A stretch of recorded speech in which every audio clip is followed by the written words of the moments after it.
بسم الله الرحمن الرحيم الحمد لله رب العالمين وصلى الله تعالى سيدنا محمد أشرف الأنبياء والمرسلين وعلى آله وصحبه ومن والاه ليوم الدين والتعلم والتعليم والتذكر والتفكير والنفع والانتفاع والإفادة والاستفادة والحث على التمسك بكتاب الله والسنة رسوله صلى الله عليه وسلم والدعاء إلى الهدى والدلالة على الخير ابتغاء وجه الله ومرضاته قربه وثوابه سبحانه وتعالى. سبحان الله والحمد لله ولا إله إلا الله كل حول ولا قوة إلا بالله عدد كتاب كتب أكتب أبد الآبدين ودهر الداهرين سبحانك لا علم لنا إلا ما علمتنا إنك أنت العليم الحكيم وحسبنا الله ونعم الوكيل ولا حول ولا قوة إلا بالله العظيم. اللهم إني أعوذ بك من أن أضل أو أضل أو أزل أو أزل أو أزل أو أظلم أو أظلم أو أجهل أو يجهل علي. اللهم أغنى بالعلم وزيني بالحلم وأكرمنا بالتقوى وجملنا بالعافية الراحمين. Thank you.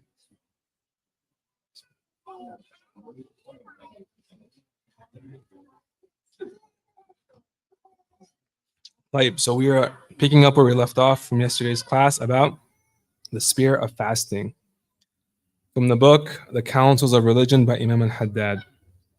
So yesterday he spoke primarily about the importance of recognizing the unique qualities of Ramadan, the month of Ramadan, and how when we recognize these unique qualities in this month, amongst them which are the fact that Allah Ta'ala revealed the Quran in it, amongst them which are that Allah Ta'ala showers His creation with mercy in it, unlike any other month of the year. All these reasons and more, it should give us a feeling of value when it comes to how we view this month. And the more value the more you see a specific time in your life valuable, the more you are apt or likely to take advantage of it and not let it slip by. And now he's going to talk about the etiquettes of the fast.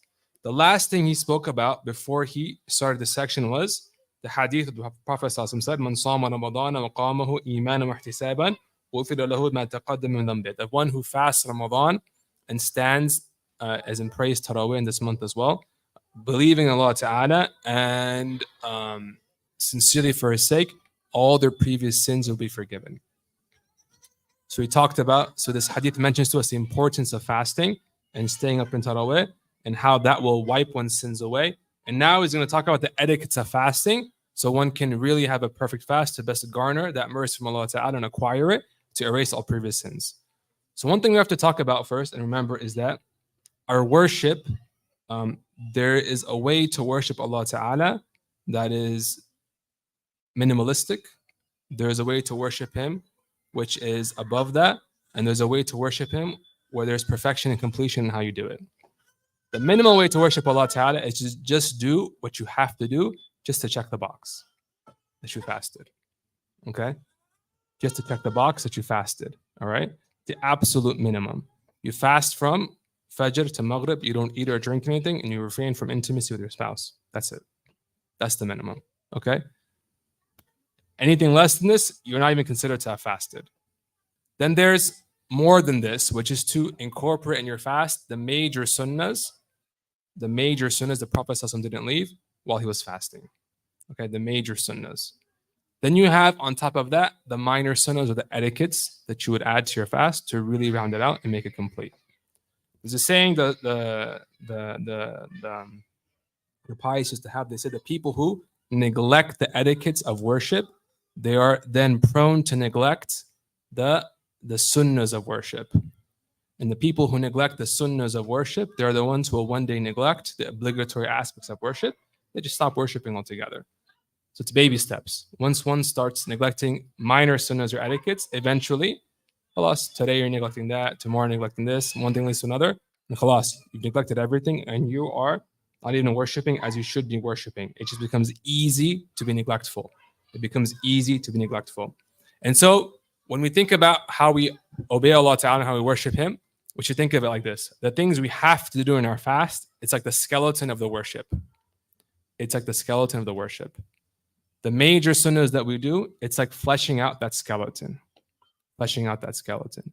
And these etiquettes he's going to mention now are like the features, the eyes, the nose, the mouth, the eyebrows, all the special features that gives that body beauty. It's no different than when you were to ask a child. If you ask a child, like, draw a man for me, what are they going to draw? Just like a few sticks, right? Just a few limbs. Because that's all they can do. All they can bring forth is the bare minimum to be called a human being. Some limbs and like a head. Okay. Then as they get older and they understand, they can conceptualize, they'll add features. Eventually, you have a complete human being and they can draw with eyes and nose and everything, right? They understand what it means to put forward a perfect human being, on paper at least, right? So our minimum fast, the skeleton of our worship is just refrain from eating and drinking intimacy from Fajr to Maghrib. And then to round it out with more major sunnahs to avoid sinning while we're fasting, for example, it fleshes out our fast. And the even more detailed etiquettes will add beauty to our fast, the features on the human body that one recognizes beauty in, the eyes, the eyebrows, the nose, things like that. And then lastly, there's the soul you breathe into your worship, which brings this body to life. Because ultimately, a body without a soul in it is worthless. Like, what is it going to do? You know? And so the soul that we breathe into our fast, into this act of worship, into all of our acts of worship that brings it to life is really just sincerity we have with Allah Ta'ala, and how much presence we have while we worship Him.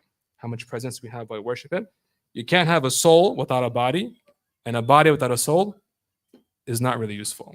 So you need both. You need to have a sound body that you've erected, and a soul you can breathe into it, and that's how you perfect your worship. So he says, there are good manners. So we're on page 96. There are good manners for the fast, without which it cannot be complete. Among the most important are that one keeps one's tongue from lying and backbiting, as well as from what does not concern one, to keep one's eyes and ears from looking at or listening to that which is prohibited or that which is superfluous. One should also keep forbidden and suspect food from reaching one's stomach, especially at the time of breaking the fast, at which time one should do one's utmost to eat anything but halal food or permissible food. One of our virtuous ancestors said, when you fast, observe what you break your fast with and in whose house you do it, indicating that one should be circumspect and careful about what one breaks one's fast with. He who fasts should also guard all his members or his limbs and organs, first from sin, then from unnecessary things. This is how the fast becomes complete and pure. How many a person may fast, suffer the hardship of hunger and thirst, yet because he does not restrain his bodily limbs or members from sin, spoils his fast. The Prophet, may God's blessings and peace be upon him, said, how many a fasting person gains nothing from fasting but hunger and thirst. So the first thing he's going to talk about is, amongst the most important etiquettes of fasting, is to watch what your limbs do while you're fast. Watch what your limbs do while you're fast. So we have all these limbs in our body that can accrue sin through different ways, right? So you have eyes that can, sin by looking at something inappropriate or impermissible, and they can also worship Allah Ta'ala by looking at something, appropriate and permissible. And you have a tongue that can worship Allah Ta'ala through remembrance of Him. You have a tongue that can also disobey Allah Ta'ala and accrue sin by backbiting, by lying, by slandering, other forbidden things. You have ears as well that can obey Allah Ta'ala through listening to beautiful speech and to His remembrance. And you have ears that can sin by listening to prohibited speech. So every single thing, every limb that we have can either worship Allah Ta'ala in a specific way, or it can disobey Him in a specific way. Amongst them as which, our stomach, it's an organ, it's a limb, right? How does it obey Allah Ta'ala? It consumes halal permissible food. How does it disobey Allah Ta'ala? It consumes food that is impermissible. Whether the food itself is impermissible, someone, for example, breaks their fast on impermissible food, like a meat that's slaughtered improperly, or pork, or alcohol, or something like that. Or it's food that in and of itself is permissible, but you've acquired it by impermissible means. So someone, for example, they're eating food that is in and of itself permissible, like a salad, something like that, right? But they've acquired it through impermissible means. For example, they have business dealings through which they acquire impermissible money. Okay, they take that money, they go and they buy this food. Okay, that in and of itself is halal, permissible, but they've acquired it through impermissible income, or they've stolen that food, or they've taken it from someone without their permission. Whatever it may be, they've acquired it through impermissible means. All of which is then going into their stomach, and they're consuming this food that they shouldn't be consuming because they've acquired it inappropriately. So he's saying to watch what you do. Watch what you do. Leave everything that is prohibited for all of your limbs, and leave everything that is superfluous or unnecessary. Everything that is prohibited is known. I mean, most people know what's haram, what's halal, right? Everyone knows. Don't look at something that's inappropriate or haram. Don't look at someone else's nudity or something else that you shouldn't be looking at. Don't look at a believer in a way where you look down at them for whoever they are, or with hate. Don't consume anything haram. Don't speak haram speech. Don't lie. Don't backbite. All these things are known to us. And while we should avoid them all the time. For a fasting person, they should avoid it even more. Why? Because if you're not fasting and you fall into these sins, you gain a sin. If you're fasting and you fall into these sins, you gain a sin and you potentially even nullify the reward of your fast. So you lose in two ways. You lose in two ways. You not only sin, but you also potentially nullify the reward of your fast. And all that hard work you put in was for nothing. Like the Prophet said, right? How many a fasting person gains nothing from fasting but hunger and thirst because they did something while they're fasting to nullify their fast, nullify the reward of their fast, I should say. And some scholars even say these things that he mentioned, backbiting, lying, they break your fast completely, meaning you have to make up the day as well.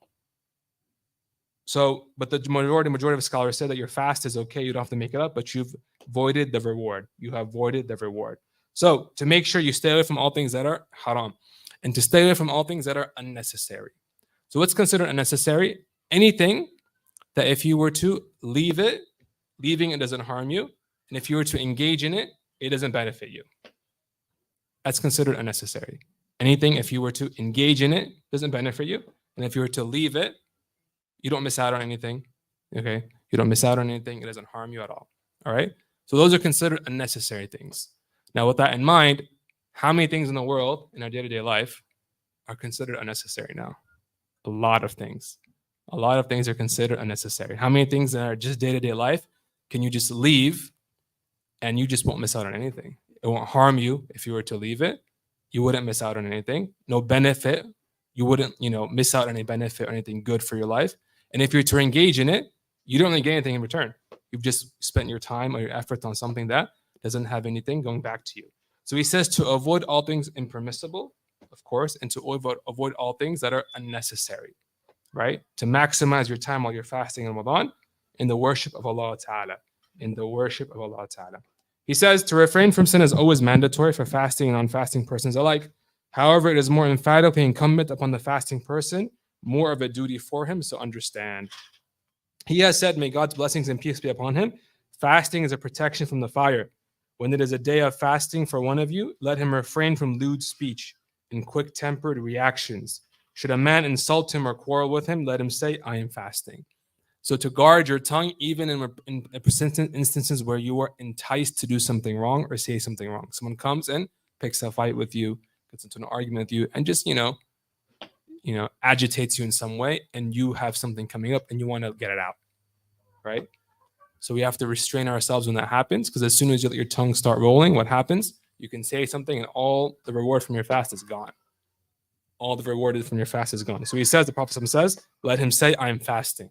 Meaning, remind yourself first and foremost that you're fasting, hold it back, all right? Just like how you can restrain yourself from eating and drinking from Fajr to Maghrib, restrain yourself from this as well, just for that instant. Let it go. Let the moment go by. It's water under the bridge, all right? And as well, to even mention to the other person, if you can, if it's not going to harm you or harm your sincerity or intention, let them know, look, I'm fasting, just leave me alone, all right? So definitely remind yourself and potentially remind that person as well, if it's not going to ruin the sincerity or genuineness of your fast. He says, it is good manners for the fasting person not to sleep too much by day, nor eat too much by night. If someone sleeps a lot during the day while they're fasting, it's not bad for their fast, so to speak, but it's against the sunnah. It's makruh if someone sleeps a lot during the day, like some people do. They sleep a lot during the day to let the time go by really quick. Right? It's not haram, but it's considered makruh. It's against the sunnah of the Prophet.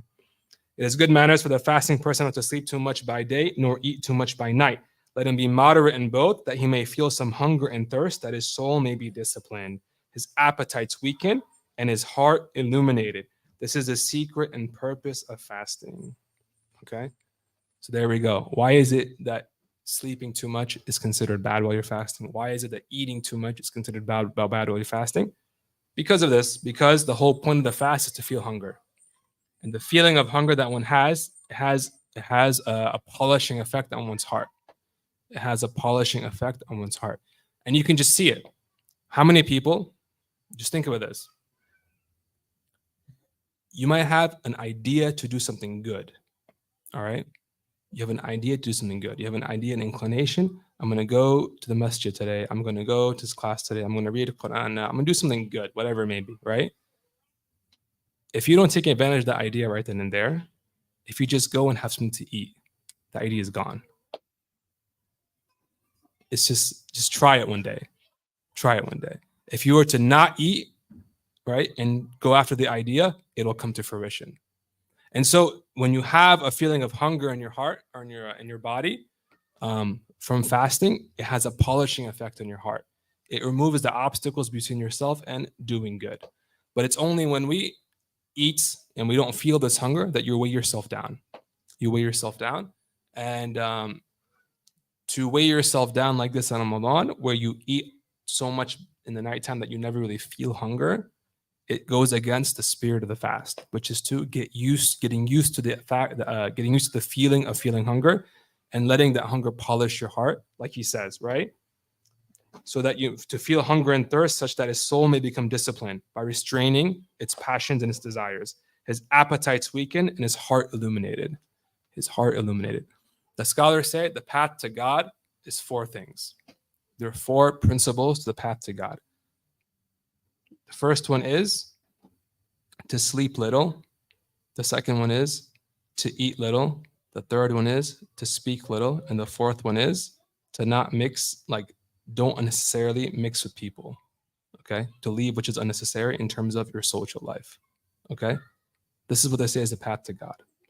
And they say out of all those four things, the most important one is to eat little.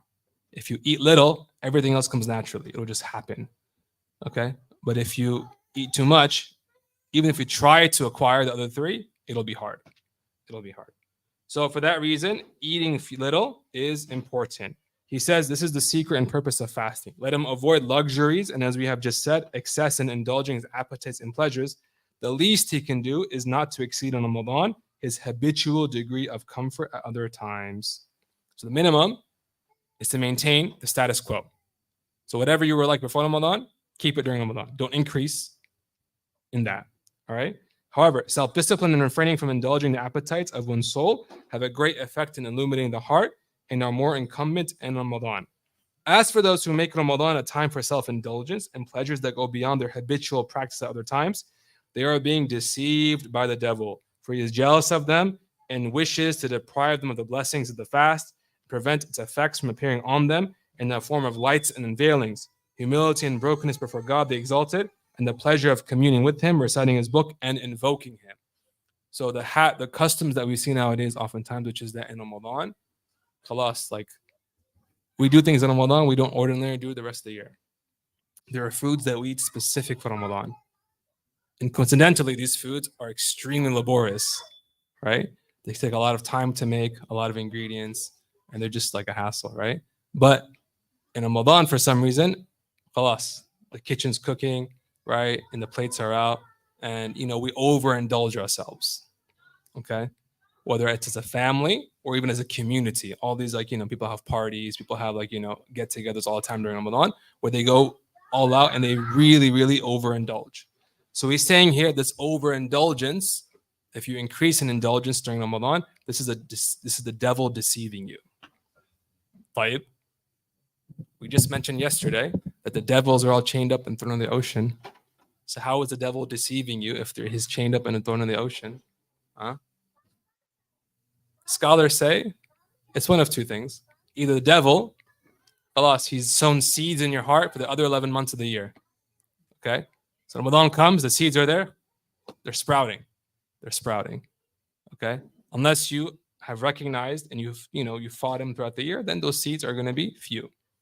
Or the major devils are still at play. How are the major devils still at play? It's narrated that in the Battle of Badr, which occurred on the 17th of Ramadan, the shaitan, Iblis, Satan, was amongst the ranks of the kuffar, fighting against the Prophet ﷺ. So it was the month of Ramadan and on the battlefield, and Satan himself was in the ranks of the kuffar, in the form of a man, fighting with them and, edging the disbelievers on.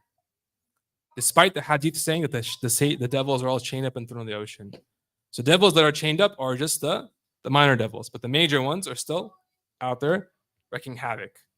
So he was there in the battlefield in Battle of Badr, egging the kuffar on, encouraging them to go attack the believers. And they actually got on the battlefield and they were face to face with the believers, and he fled. And they were like, "Where are you going? You're the one who's telling us to come fight." And he said, "Well, I see what you do not see." And he could see, because he's from the unseen, he saw the thousands of angels in the battle in the ranks with the believers during that battle. So the devil will always be there to deceive you, either because he's planted seeds that will sprout during Ramadan, or because the major ones are still at play to deceive people. And we see it before us, how many people, unfortunately, their Ramadan is spent, at the grocery store and in the kitchen, or going from, party to party, going from, what do you call it? Urzuma to Urzuma, Iftari to Iftari, Da'wa ila Da'wa, whatever you want to call it in your language, it's all just the same thing, right? It's all just like banquets and, lavishness. And we forget the whole purpose of the month, which is to worship Allah Ta'ala. He says, our virtuous ancestors, may God have mercy on them, used to reduce their habitual and their pleasurable activities in the Ramadan while increasing their good works. This was their normal pattern at all times, but they manifested it even further in the Ramadan. It is good manners not to be overly concerned with worldly affairs during the month of Ramadan. One should free oneself for the worship and constant remembrance of God and not engage in any worldly endeavor unless it is strictly necessary. What does necessary mean? It means if you were to leave it, it doesn't harm you, right? What's unnecessary is that which if you were to leave it, it doesn't harm you. And if you to engage in it, nothing really of benefit comes to you. Either for oneself, or so he says, to not engage in any worldly endeavor unless it is strictly necessary, either for oneself or those for whom one is responsible, such as your children, your family, your wife, your parents, so on. This is because Ramadan among months is similar to Friday among days. A believer should devote both that day and that month to his life to come, and for the sake of his afterlife, the sake of his afterlife, for the sake of Allah Ta'ala. Okay.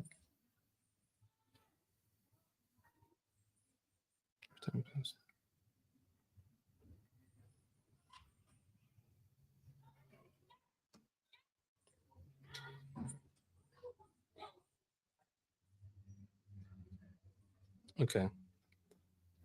All right, so we'll stop there for sake of time, and we'll resume next week, inshallah ta'ala, with some of the more etiquettes of the sunnahs of fasting the month of Ramadan. So we ask Allah ta'ala to give us tawfiq and to help us gain beneficial knowledge, and that He gives us the enabling grace, the tawfiq to act upon it, accepts those actions from us. He gives us the tawfiq to spread it all over the world, to spread guidance all over the world, and He makes the Prophet happy with us. He rewards our teachers, our shuyukh, our loved ones, our parents, all those that brought upon us.